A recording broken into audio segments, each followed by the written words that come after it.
और अच्छा टाइम दे सको, so that you get something from me.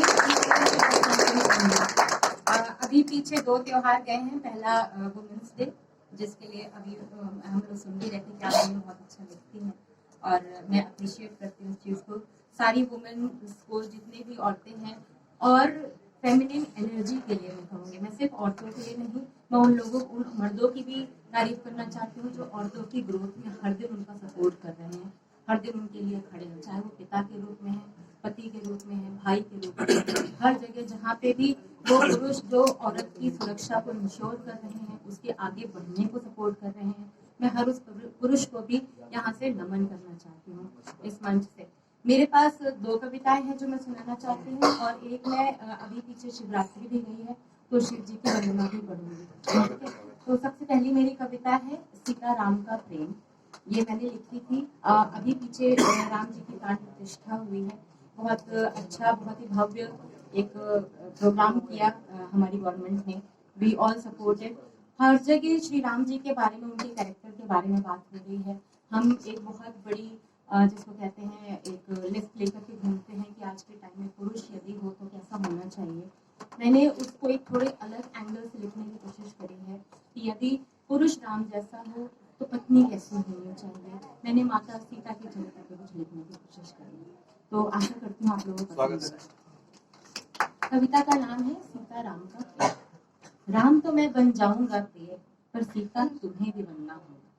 मैं बनूंगा यदि राजपिता, तो माता तुम्हें भी बनना होगा। महलों के सारे भोग छोड़कर संग जंगल में निकलना होगा। माँ पिता की आज्ञा पालन कर प्रेम की माला को बुनना होगा। कांटों पे चल मैं बनूं पुरुषोत्तम, तो नारीत्तम तुम्हें भी बनना होगा। राम तो मैं बन जाऊंगा प्रिय, पर सीता तुम्हें भी तेरी प्रीत पर नहीं है शक मुझे, तेरी प्रीत पर नहीं है शक मुझे, पर जग की मर्यादा को समझना होगा। जंगल वासी के लिए महल को ठुकरा, परीक्षा की अग्नि में जलना होगा। मैं हो जाऊंगा जन सेवा में विलीन, वृंदा का श्राप तुम्हें भुगतना होगा। राम तो मैं बन जाऊंगा प्रिय, पर सीता तुम्हें बनना होगा। आघात के आगे भी, वो एक राजा हैं, उनके सामने ऐसी सिचुएशन आती है कि एक जनता के बीच से किसी ने प्रश्न उठाया उनकी पत्नी के चरित्र के ऊपर, तो अब वो उनके पास ये डिसीजन था सामने कि वो क्या करें। वो अपनी पत्नी का साथ दे सकते थे, मगर वो पत्नी भी तो माँ है, उसने पहले जनता की भलाई को चुना है ना, कि पहले जनता के मन में अगर ऐसा डाउट आ रहा है, हम एक आइडियल कपल होकर के अगर हम इस चीज को फॉलो करेंगे, इस चीज के साथ आगे जाएंगे, तो लोग के ऊपर मन में शंका रहेगी और लोग भी उसी रास्ते पर चल पड़ेंगे। तो जो जनता के लिए बेहतर है वो करना चाहिए। तो उन्होंने क्या बोला, फर्ज के दिए आघात के आगे भी पुत्रों को प्रेम से पोषित करना होगा। मतलब उनको छोड़ दिया गया, उसके बाद भी उन्होंने अपने बीच के रिश्ते की जो नफरत है अपने बच्चों तक नहीं पहुंचने दी। उन्होंने पूरी तरह से उनको एक प्रॉपर राजकुमार, एक अच्छा राजा बनाने की पूरी कोशिश करी। तो फर्ज के दिए आघात के आगे भी पुत्रों को प्रेम से पोषित करना होगा। राजा बन मुझको मिले विरह में, मेरे संग संग तुम्हें भी जलना होगा। नहीं कर पाऊंगा मैं रावण विजय, शक्ति बन तुम्हें भी लड़ना होगा। सही बात है, अगर रावण से जब लड़ाई हो रही थी तो जंग जो चल रही थी वो केवल सीमा पर नहीं चल रही थी, एक जंग अंदर भी चल रही थी अशोक वाटिका में। वो हर दिन उस आदमी के प्रपोजल को मना कर रही थी, तब उनकी जीत हुई है। अगर वो उस जगह फिसल जाती या वो उस जगह गलत डिसीजन ले लेती तो उनकी सारी मेहनत, सारी सेना, सारी पुरुषार्थ जीरो हो गई होती। तो यही मैंने बोला है, नहीं कर पाऊंगा मैं रावण विजय, शक्ति बन तुम्हें भी लड़ना होगा। राम तो मैं बन जाऊंगा प्रिय, पर सीता तुम्हें भी बनना। अब अगली कविता है मेरी वुमेन्स डे के ऊपर। ये मैंने लिखी है, इस कविता का नाम है मेरी ना का अर्थ बस ना ही है, जिसको बोलते हैं नो मीन्स नो। बेसिकली इस कविता, इस टॉपिक पर लिखने की जरूरत क्यों पड़ी, मैं बहुत सारे आर्टिकल्स पढ़ती रहती हूँ, बहुत सारी चीजें मैंने हमेशा देखा है, जब भी किसी औरत के हाथ में कलम आती है उसके अंदर से सबसे पहला दर्द यही निकलता है कि उसको अपमानित किया गया है या उसमें कहीं अपमान की पीड़ा को झेला है, और वो अपमान की पीड़ा किसी बहुत दूर किसी अनसेफ सिचुएशन की वजह से नहीं है, अनसेफ सिचुएशन में तो हम सब अपने आप को प्रोटेक्ट कर लेते हैं कि हमें रात में कहीं नहीं जाना, भीड़ वाली जगह पे नहीं जाना, ऐसी सिचुएशन में नहीं जाना। ये वो जगह है जहाँ पे आप अपने घर वालों के बीच जहाँ सेफ हैं, उन लोगों के बीच जो आपसे दिन रात मिल रहे हैं, आपके दोस्त हैं, आपके साथ हैं, उनके बीच आपको उस सिचुएशन का सामना करना पड़ता है। आपकी नो को किसी ने सुना नहीं, उस लाइन को क्रॉस किया, वहां आपको उस अपमान की पीड़ा को सहना पड़ता है। तो मुझे लगा इस चीज पे वुमेन्स डे के दिन कॉन्वर्सेशन होना बहुत जरूरी है कि व्हाट डज नो मीन्स। तो मैंने अपनी कविता में नो को बिल्कुल क्लियरली डिफाइन करने की कोशिश करी है कि ना का मतलब है, और अलग अलग सिचुएशंस को कैप्चर करने की कोशिश करी है। प्लीज मेरे साथ समझने की कोशिश करिए। कविता का नाम है मेरी ना का अर्थ बस ना है। मैं परी हूँ अपने पापा की, माँ की लाडली गुड़िया हूँ, भाई की छोटी बहना हूँ, दादी की नन्ही चिड़िया हूँ। खेली हूँ उस घर आंगन में जहाँ प्रेम की नदियाँ बहती हैं। मैं नहीं जानती असुरक्षा क्या है। लगा साल जब 16 हुआ, मेरे कुछ दोस्त थे, तुम उनमें से एक थे, क्योंकि तुम बहुत ही नेक थे। दिल की दीवारों पे तुम्हारी मासूम शैतानियां दस्तक से देती थी। एक दिन मेरी दोस्ती को तुम कैसे इश्क समझ बैठे। मैंने जब तुमसे ना कहा तो मुझसे जादू ढूंढ बैठे। कच्ची उस उम्र में मुझे मेरे सपनों का ही ध्यान है, नहीं समझ में इश्क की न तुम्हारे दिल का ही भान है। तुम भी तो उसी उम्र में हो, बहुत बड़ा भी बनना है। मेरी ना का अर्थ बस इतना है। आई उम्र 20 की मेरी, कॉलेज में मैं पढ़ती हूँ, अपने बड़े सपनों को नित दिन बढ़ता देखती हूँ। तुमसे मिली कुछ हलचल हुई, मेरे साथी से लगते हो, हुआ आकर्षण, प्रेम हुआ, दिल में घर तुम करते हो। पहली बार मैं अपनी भावना को तुमसे खुल के बांटती हूँ। जितना तुम मुझसे जुड़ते हो मैं उतना करीब चली जाती हूँ। वो दिन भी आता है जब तुम मुझसे सहचर्य मांगते हो। तुम पे भरोसा कर मैं राजी भी हो जाती हूँ, पर अपनी इस भावना की कीमत मैं अब भी नहीं जानती। ये वो स्टेट है जहाँ इंसान को पहली बार प्यार होता है। वो ऐसी चीजें फील कर रहा है कि उसको पता नहीं कि वो क्या फील कर रहा है, बस उसमें फ्लो कर रहा है। और उस टाइम पे बहुत सारे लोगों के साथ ये भी सिचुएशन होती है कि घर वाले, परिवार वाले, दोस्त अगर आपको रोक रहे तो आपको अचानक से दुश्मन लगने लगता है। ऐसा लगता है कि क्यों रोक रहे है ना, क्योंकि वो आगे की चीजों को नहीं देख पा रहा है, वो एकदम ब्लाइंड हो चुका है उस चीज के लिए।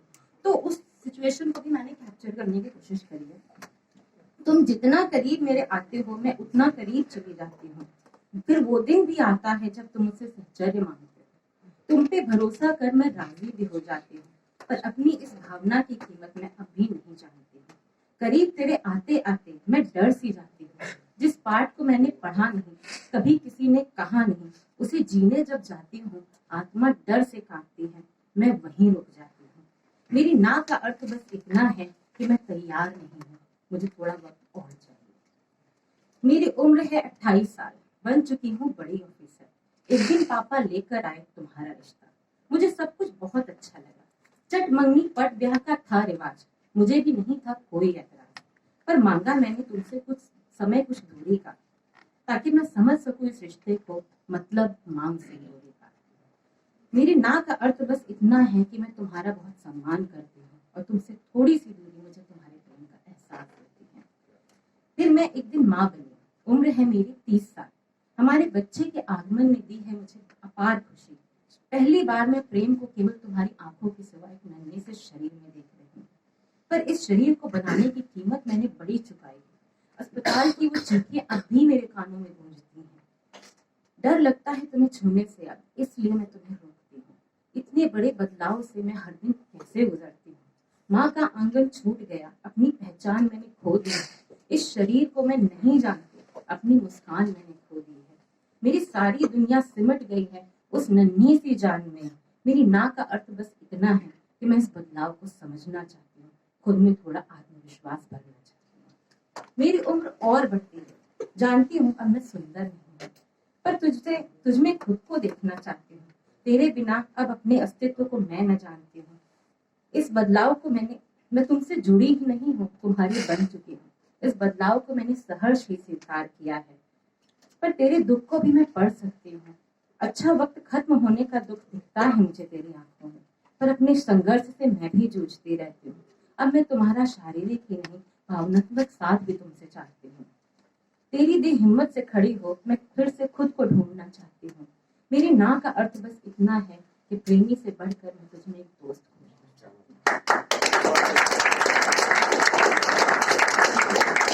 मैं हर बार तुम्हें समझती हूँ, तुम्हारा सम्मान भी मैं करती हूँ, पर उसी सम्मान की उम्मीद मैं अपनी ना के लिए, उसी सम्मान की उम्मीद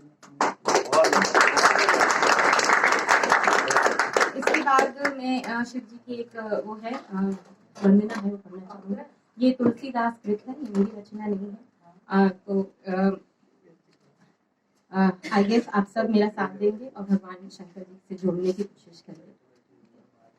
नमामि शमीशान निर्वाण रूपम विभुं व्यापकं ब्रह्म वेद स्वरूपम निजं निर्गुणं निर्विकल्पं निरीहं चिदाकाशमाकाशवासं भजेऽहं निराकार ओंकार मूलं तुरीयं गिराज्ञान गोतिकमीशं गिरीशं करालं महाकाल कालं कृपालं गुणागार संसार पारं नतोऽहं तुषाराद्रिसङ्काश गौरं गंभीरं मनोभूतकोटि प्रभाश्री शरीरं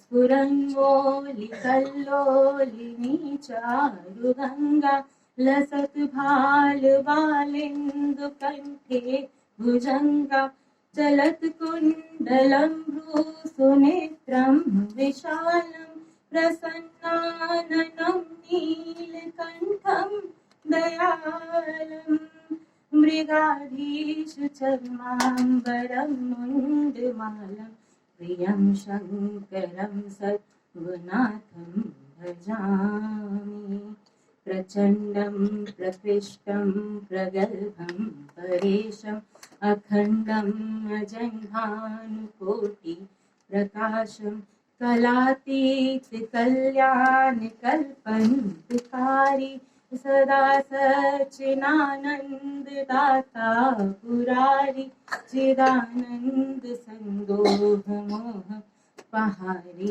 प्रसीद प्रसीद प्रभु मन्मथारी नयावदुमानाथ